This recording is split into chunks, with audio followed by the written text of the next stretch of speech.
नमस्कार, आप देख रहे हैं सिटी पोस्ट लाइव। मैं हूं सृष्टि राज। बिहार के उप मुख्यमंत्री सम्राट चौधरी ने एक बार फिर राजद सुप्रीमो लालू प्रसाद यादव पर तीखा हमला बोला है। गया जिले के मानपुर में आयोजित सम्राट अशोक सम्मान समारोह में पहुंचे डिप्टी सीएम ने मंच से न सिर्फ कुशवाहा समाज को एकजुट होने का आह्वान किया, बल्कि लालू प्रसाद यादव और उनके शासनकाल को लेकर जोरदार राजनीतिक प्रहार भी किया है। सम्राट चौधरी ने कहा कि लालू यादव बिहार की राजनीति के गब्बर हैं। उनके शासनकाल में अपराध और भय का माहौल था। लोग डर के कारण बिहार छोड़कर पलायन कर रहे हैं। उस दौर में कानून व्यवस्था नाम की कोई चीज नहीं थी। उन्होंने कहा कि एनडीए सरकार आज कानून का राज स्थापित कर रही है और अपराधियों पर कड़ी कार्रवाई हो रही है। आगे सुनिए और क्या कुछ कहते नजर आए। जब नीतीश कुमार जी को सत्ता मिली साथियों, तो बिहार का बजट 23,000 करोड़ रुपया था। और जब बिहार झारखंड बट रहा था तो बिहार में ये चर्चा थी कि झारखंड में सब पैसा चला गया, हमारा भी उधरे जाना शुरू किया। और उसका कारण था ये जो रेवेन्यू है, ये जो राजस्व है, अपना हिस्सेदारी है। उस समय जब झारखंड बट रहा था आदिवासी के कल्याण के लिए, सर्वे अटल जी ने बिहार और झारखंड को बांटा, तो 23,000 करोड़ रुपया के राशि में से जो बिहार का हिस्सेदारी था, उसका 87% झारखंड से आता था और 13% बिहार से आता था। तो लोग कहते थे कि अब तो यहाँ दो ही चीज ना बचा है, एगो बालू और दूसरा वही चोरवा का नाम आ जाता है। आप सोच लो, चारा चोर को बैठाना है, जो बेजवान गाय के बछड़े का चारा खा जाता हो, उसको सत्ता देनी है क्या? देखिए, आज बिहार बदला है साथियों। और जब मैं बजट पेश कर रहा था, 1 घंटा पहले झारखंड बजट पेश किया और उस समय मेरा 56 इंच का सीना मोदी जी का चेला वाला बन गया। और इसलिए बोला साथियों कि मैंने देखा जिस झारखंड को 87% पैसा मिला, उस झारखंड का बजट 1,40,000 करोड़ का था और बिहार का मैं बजट पेश कर रहा था, सम्राट चौधरी कुशवाहा का बेटा बजट पेश कर रहा था, तो 3,17,000 करोड़ का बजट। ये बदलता हुआ बिहार है साथियों। इसलिए सम्राट अशोक के मार्गदर्शन में, सम्राट अशोक ने जो सपना देखा है इस अखंड भारत का, और ये स्वर्णिम काल दिया है भारत को, कोई दूसरे राजा के सामने स्वर्णिम काल नहीं दिखा जाता है साथियों। 200 वर्षों तक राज किया। यदि आप चाहते हो फिर से बिहार में स्वर्णिम काल है, तो एक बार एनडीए को वोट देकर फिर से जिताने का काम कीजिए साथियों। अशोक जिसने अखंड भारत का सपना देखा था और उसको स्थापित किया, तो आपको जानकर आश्चर्य होगा कि उसी साल मैंने बिहार के लगभग 52 जगह पर सम्राट अशोक भवन, इसी तरह कार्यक्रम हम करते हैं, तो बरसात का डर रहता है, ठंडा का डर रहता है, तो मैंने एक साथ 52 जगह पर सम्राट अशोक भवन स्थापित करने का निर्णय लिया। बाद में सरकार ने फिर मैं जब आया, तो आज आपको जानकर आश्चर्य होगा कि जहां 52 जगह पर हमने स्वीकृत किया था, आज लगभग 150 जगह पर सम्राट अशोक भवन स्थापित करने का काम किया। यह गौरवशाली इतिहास है। जिस राजा का जो राष्ट्रीय चिन्ह था अशोक स्तंभ, उसको भारत ने अपनाया। जिस भारत को अखंड भारत का सपना देखा था, उसको स्थापित करने का काम किया। उस राजा का कोई सम्मान नहीं था, तो हम लोगों ने इसकी व्यवस्था शुरू की। आदरणीय नीतीश कुमार जी ने इसमें समर्थन दिया और पटना में आप यदि आप जाते होंगे आज बड़े हॉल में, तो सम्राट अशोक कन्वेंशन हॉल इस देश का सबसे बड़ा हॉल है जहां हम कार्यक्रम करने का काम करते हैं। ये बदला हुआ बिहार है। और साथियों, आप समझिए, अभी जब हम सत्ता में आए तो आपने पिछले साल का बजट देखा होगा कि तरकारी बिक्री केंद्र, लोग को लगता है कि ये क्या सोच रहे हैं, क्योंकि हम जानते हैं आपके चेहरे पर तब खुशी होगी जब तरकारी 3 गुने दाम में बिकने लगेगा और देश से बाहर जाने लगेगा तरकारी। तो हमने 2 बड़े फैसले किए साथियों। एक तो तरकारी का केंद्र सभी प्रखंडों में खोला और निर्णय लिया कि अब इसको हम पंचायत लेवल तक ले जाएंगे। लेकिन तरकारी जो हमारा सब्जी जो हमारा जमीन से निकलकर जमीन में, क्योंकि हम जानते हैं कि अपने शरीर के खून को जलाकर आप सब्जी उत्पादन करने का काम करते हैं और उसको बचाना, उसके लिए हम लोगों ने सभी प्रखंडों में 534 ब्लॉक के 534 ब्लॉक में कोल्ड स्टोरेज बनाने का निर्णय लिया कि अब सभी जगह कोल्ड स्टोरेज रहे। देखो, पहले हम लोग इंतजार करते थे कि बिहार शरीफ चलिए वहीं आलू रखेंगे, भागलपुर चलिए वहीं पर हम जाकर रखने का काम करेंगे। लेकिन इस व्यवस्था को हमने बदला और अभी निर्णय लिया कि सभी प्रखंडों में हम कोल्ड स्टोरेज खोलेंगे और हम तो सबसे आग्रह करेंगे। लगभग 1.25 करोड़ लोग प्रदेश से बाहर जाते थे नौकरी करने के लिए।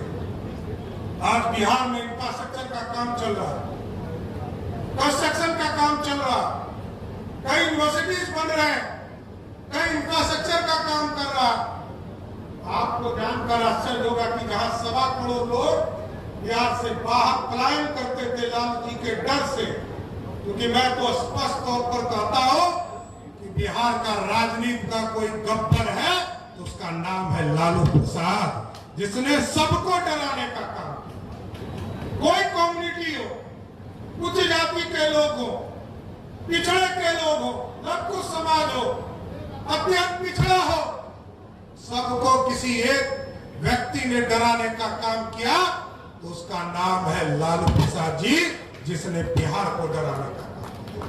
और साथियों, बदलना है और इसलिए बदलना है क्योंकि बिहार को आगे ले जाना है और बिहार तभी आगे जाए क्योंकि आजकल उनका परिवार ये घूम घूम कर कह रहा है कि हम रोजगार देंगे। तो अब रोजगार की भी स्थिति समझिए। 1990 से लेकर 2005 तक लालू प्रसाद का परिवार सत्ता में रहा साथियों। कभी वो स्वयं मुख्यमंत्री रहे और कभी अपनी पत्नी को प्रतिनिधि बनाकर सत्ता में बैठाया, लेकिन पूरे 15 साल में 94 लाख हजार को मात्र नौकरी दी, 1 लाख भी नहीं पहुंचा। लेकिन नीतीश कुमार जी के शासन और नीतीश कुमार जी के एनडीए के 20 साल के शासनकाल में आज लगभग 17 लाख लोगों को रोजगार नहीं, सरकारी नौकरी देने का काम नीतीश कुमार के सरकार ने। और 2020 में जब हम आए थे साथियों, हम लोगों का स्पष्ट तौर पर मानना था कि 10 लाख सरकारी नौकरी और 10 लाख रोजगार देंगे, लेकिन बढ़ता चला गया, रोजगार बढ़ता चला गया। और आज आपको बताते हुए हर्ष है कि जब अक्टूबर में आपके यहाँ आचार संहिता लगेगा, क्योंकि 30 तारीख तक तो वोटर लिस्ट ही सही हो रहे और 30 सितंबर तक, तो जब अक्टूबर में वोट मांगने आएंगे साथियों, हम आपको स्वस्थ करते हैं 12 लाख सरकारी नौकरी और 38 लाख रोजगार, मतलब 50 लाख लोगों को सरकारी नौकरी और रोजगार देकर आएंगे। ऐसे वोट मांगने नहीं आएंगे, क्योंकि बिहार तभी बढ़ेगा आपने देखा कि एसआईटी उसका रिपोर्ट जारी कर देगा, एकदम कंफर्म रहिए। पूरी इंक्वायरी हो चुकी है। हम लोग भी समझते हैं कि क्या रिपोर्ट जारी करना है, नहीं करना है। हम सारे रिपोर्ट है, कुछ नेता लोग आके मिलेंगे तो हम बता भी देंगे, लेकिन पूरी एसआईटी ने पूरा जांच किया है। वो न्यायालय को उपलब्ध भी कराएगा। दूसरा एक बस स्टैंड का इशू है, जरूर मैं सुनील जी जाके कर देंगे तो ठीक है, नहीं तो मैं चलकर उसका शिलान्यास होगा। मेरा स्पष्ट मानना है साथियों, मैं भारतीय जनता पार्टी के कार्यकर्ता, कुछ लोग चले भी गए, एमपी बन गए ना, इसमें कहीं तो मत नहीं, मैं ही राजनीति में लाया हूं। कुछ लोग चले गए, उससे कुछ नहीं होना है। राजनीति बड़ा स्पष्ट है साथियों। सत्ता के शीर्ष पर बैठेगा कौन? एक जमाना था, याद कीजिए 60 का जमाना, जब जगदेव प्रसाद जी ने नारा दिया था 100 में 90 शोषित है और 90 भाग हमारा है। हम तो एक कर दिए। सत्ता किसने ली? सत्ता में बैठकर किसने आपको कष्ट देने का काम? लेकिन साथियों, मेरा स्पष्ट मानना है, बिहार की राजनीति तय कर चुकी है। दीवार पे लिखावट यदि आपको दिखती हो तो जरूर देखें, नहीं दिखती हो तो मत देखें। हिस्सा मांगने से नहीं होता है, हिस्सा के लिए लड़ना पड़ता है। और लड़ने के लिए एक आदमी बताओ। कई लोगों ने हमें कहा कि पिछले लोकसभा में एक भी उम्मीदवार कुशवाहा आपने नहीं किया। मैंने पूछा कि कौन उम्मीदवार था, बता तो दो। एक आदमी का नाम बताइए, कोई भी आदमी बता सकते हैं जो भारतीय जनता पार्टी के उम्मीदवार में टिकट मांगने आया हूं मेरे पास। मैं पार्टी का अध्यक्ष था, मैं ही था, मैं ही मुखिया था, मैं ही दोषी हूं। लेकिन आप लोगों ने कहा एक भी कुशवाहा को टिकट, उसको नाम और किसने टिकट उम्मीदवार को सोचिए। उसी तरह विधायक यदि किसी को बनना है तो अपने विधानसभा में काम करना पड़ेगा, सिर्फ जात के नाम पर टिकट नहीं मिल सकता। डॉक्टर सुनील कुमार यहाँ जीत कर कैसे आ? पूछिएगा इनसे, कभी अकेले में बैठ समता पार्टी से लड़े, निर्दलीय लड़े और तब मुख्यधारा में आए। देखिए, राजनीति सिर्फ हिस्सेदारी का रास्ता नहीं होता, उम्मीदवार भी चाहिए। लेकिन साथियों, बिहार आगे चल पड़ा है कि हम 1937 की बात कर रहे हैं। त्रिवेणी संगम 1937 में बना और तब हम कहते थे कि हम जो है लड़ेंगे। हमारा दो साथी आज से लेकर 15 मार्च तक बिहार का मैं स्वास्थ्य मंत्री के तौर पर मैंने काम किया। मैंने देखा हमारे गरीब बहनें, भाई और हमारी जो बहनें हैं वो चिंतित रहती थी कि हमारे परिवार में कोई यदि बीमार पड़ जाएगा तो पैसा कौन देगा।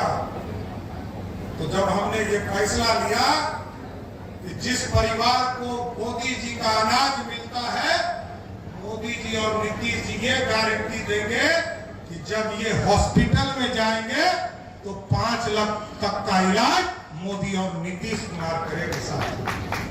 तो मैं आश्चर्य कर रहा हूं साथियों, 2 मार्च को मैंने इसका शुरुआत किया और 17 मार्च तक मैं स्वास्थ्य मंत्री था। 2 सप्ताह में 2 करोड़ लोगों ने अपना इनरोलमेंट कराया, उससे जुड़ने का काम किया। 2 करोड़। इसका मतलब है बिहार के लोग आर्थिक रूप से समृद्ध नहीं है, आर्थिक रूप से और मजबूत खड़ा करना है। इसलिए अभी आप लोगों ने देखा, हम लोगों ने बड़ा फैसला लिया कि हमारी जो बहनें हैं, विधवा बहनें हैं, हमारे जो वृद्धजन है और हमारे जो विकलांग भाई हैं, दिव्यांग जन हैं, उनको 400 रुपया का पेंशन मिलता था, उसको बढ़ाकर 1100 रुपया करने का काम नीतीश कुमार की सरकार ने किया। और मैं आश्वस्त करता हूं साहब, अभी कई साथियों ने यहाँ पर हमको चांदी का मुकुट दिया है। मैं तो आग्रह करूंगा कौशल जी से और जो विनय जी से, क्योंकि यही दोनों व्यवस्थापक है, कि हम दोनों भाई का मुकुट ले लीजिए। मुकुट के जगह पर हमारी जो बहनें हैं उनको पायल दिलवा दीजिए, यही हमारे लिए ज्यादा बड़ी उपलब्धि होगी। हमको मुकुट नहीं चाहिए, हमको तो जनता का आशीर्वाद चाहिए। हम उस काम के लिए आए हैं। हमारे लिए कोई मायने नहीं रखता है सोने का मुकुट और चांदी का मुकुट। राज दरबार खत्म हो चुका। सत्ता तलवारों से नहीं जीती जा सकती है। सत्ता को बिहार के विकास में बिहार के बिहारियों का हिस्सेदारी मिला, उसी दिन बिहार विकास हो गया। और मैं बताना चाहता हूं, मैं फाइनेंस मिनिस्टर जब बना तो लोग पूछते थे फाइनेंस में क्या है, आप क्यों फाइनेंस मिनिस्टर हो गए। आज तो मैं सारा बजट देखता हूं सर। सुनील जी को पैसा चाहिए, वन विभाग ये देख रहे हैं, तो सब पैसा हम ही देते हैं। रोड बनता है वो भी पैसा हम ही देते हैं। तो मैं अक्सर बताना चाहता हूं साथियों, क्या बदला हुआ बिहार। देखिए साथियों, मैं तो बहुत लंबे समय से 27 साल से सरकार के अंदर बैठता हूं। मैं जब पहली बार सदन के अंदर आया था